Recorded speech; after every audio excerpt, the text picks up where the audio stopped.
오늘은 에스겔 36장의 말씀을 중심으로 성령으로 행하면 순교도 쉽다라고 하는 제목의 말씀을 전하고자 합니다. 오늘 본문을 통해서 이렇게 몇 가지 말씀드리기 원하는데, 첫 번째는 감사하라라고 하는 것입니다. 오늘 본문을 읽어보면 주제는 하나입니다. 하나님께서 구원하시고 회복하시고 열매 맺게 하시겠다라고 하는 약속의 말씀이지요. 근데 여기서 주목할 게 뭐냐? 100% 다 누가 하신대요? 하나님이 하신다는 거예요. 모든 표현이 다 그렇습니다. 이스라엘이 한 게 아무것도 없습니다. 하나님이 다 하셨다라고 하는 거예요. 정결도 이스라엘이 스스로 정결케 된 게 아니더라라고 하는 거예요. 하나님께서 정결케 하시겠다라고 하는 거고, 우상숭배에서 떠나는 것도 이스라엘이 하는 게 아닙니다. 이스라엘이 주체가 되는 것이 아닙니다. 하나님께서 떠나게 하시겠다라고 하신 것이고, 율례를 행하는 것도, 규례를 지키는 것도, 풍성한 열매를 거두게 하는 것도 주님께서 다 하시겠다라고 하는 거지, 결코 이스라엘이 하는 것이 아니더라라고 하는 것입니다. 무슨 말입니까? 100% 다 하나님의 은혜더라라고 하는 거겠죠. 그렇기 때문에 이스라엘 백성들, 또 우리들도 마찬가지고, 우리가 해야 될 게 무엇입니까? 그저 그 하나님의 은혜 앞에, 하나님의 역사하시고 일하심 앞에, 이루시는 그 하나님의 일 앞에서 우리는 감사하고 찬양하는 것뿐이다라고 하는 것입니다. 저는 이게 되게 중요하다라고 생각합니다. 우리 행위들을 살펴보면 뭐밖에 없어요? 죄밖에 없고 죽을 일밖에 없더라라고 하는 거예요. 그래서 여기 보니까 32절에 뭐라 그래요? 32절에 읽어보겠습니다. 시작. 주 여호와의 말씀이니라. 내가 이렇게 행함은 너희를 위함이 아닌 줄을 너희가 알리라. 이스라엘 족속아, 너희 행위로 말미암아 부끄러워하고 한탄할지어다.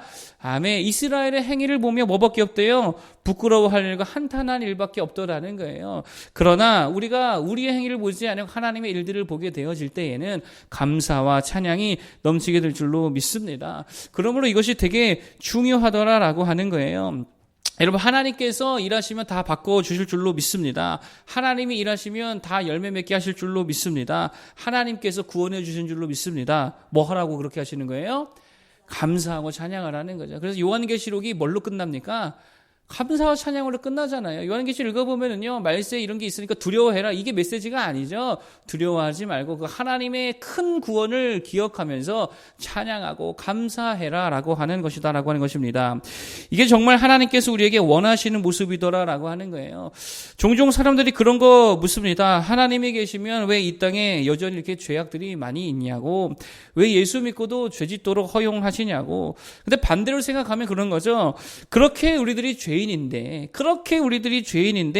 그럼에도 불구하고 여전히 우리를 자녀 삼아 주시고, 여전히 우리를 버리지 아니하시고, 여전히 구원해 주시니 그게 얼마나 감사한 일이냐라고 하는 거예요.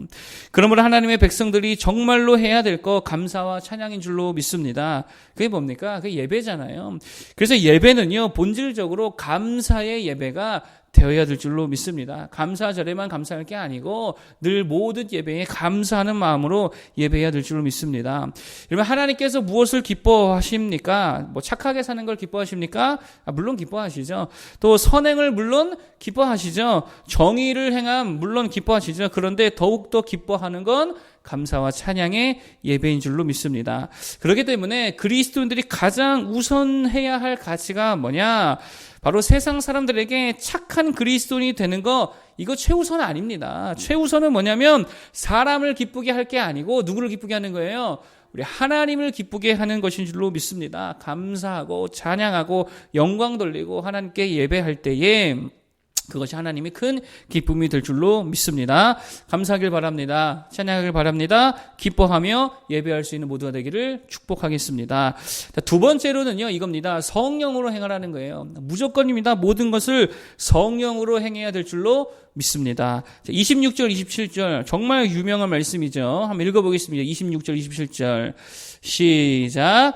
또 새 영을 너희 속에 두고 새 마음을 너희에게 주되 너희 육신에서 굳은 마음을 제거하고 부드러운 마음을 줄 것이며 또 내 영을 너희 속에 두어 너희로 내 율례를 행하게 하리니 너희가 내 규례를 지켜 행할지나.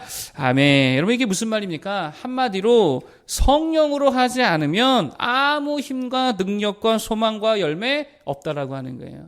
오직 뭘로만 행하라고요?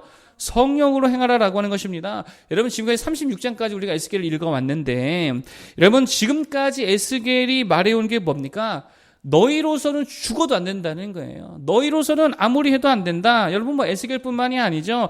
전 성경 역사를 통하여서 하나님께서 줄곧 우리에게 말씀하시고 일러주신 것이 뭐냐?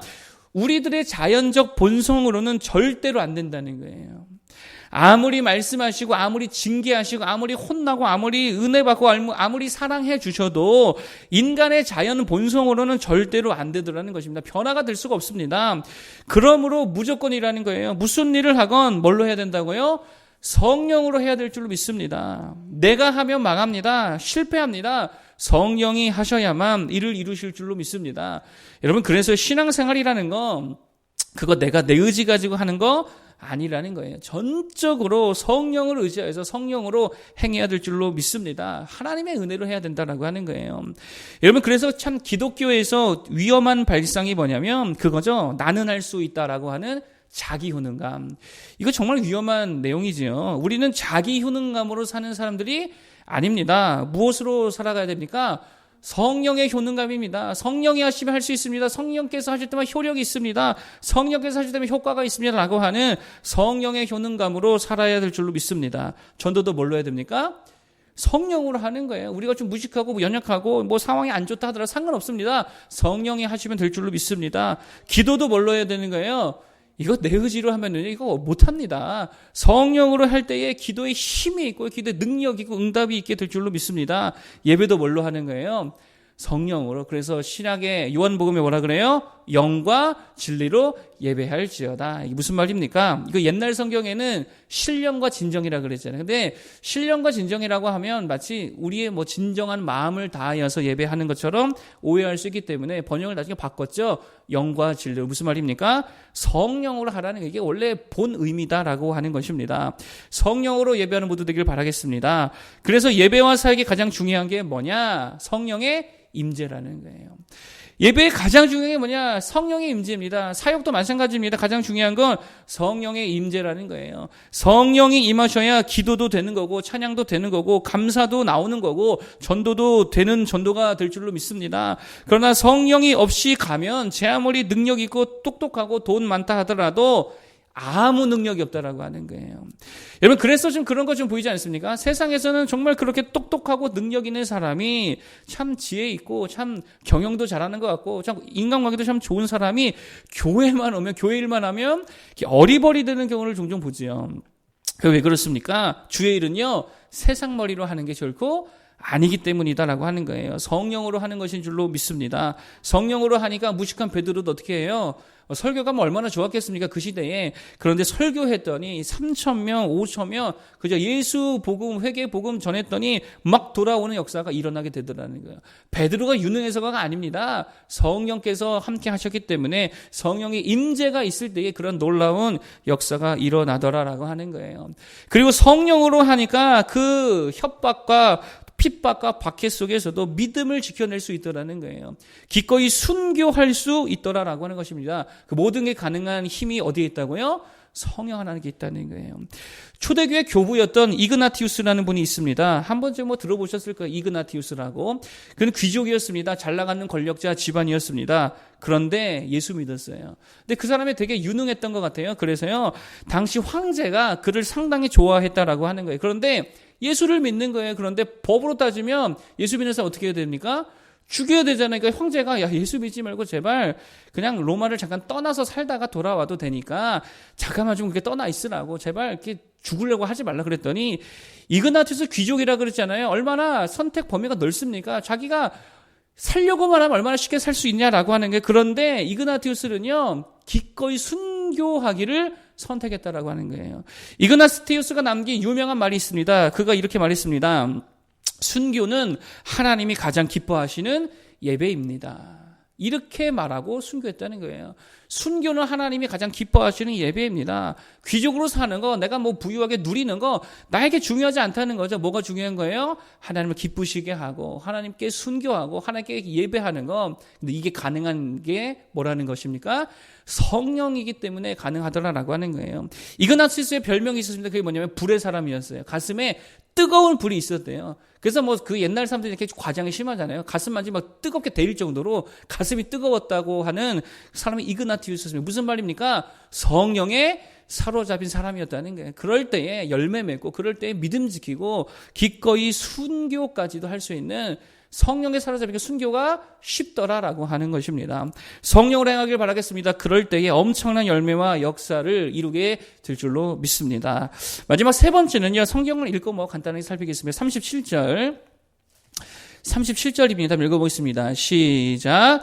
주 여호와께서 이같이 말씀하셨느니라. 그래도 이스라엘 족속이 이같이 자기들에게 이루어 주기를 내게 구하여야 할지라. 내가 그들의 수요를 양떼같이 많아지게 하되.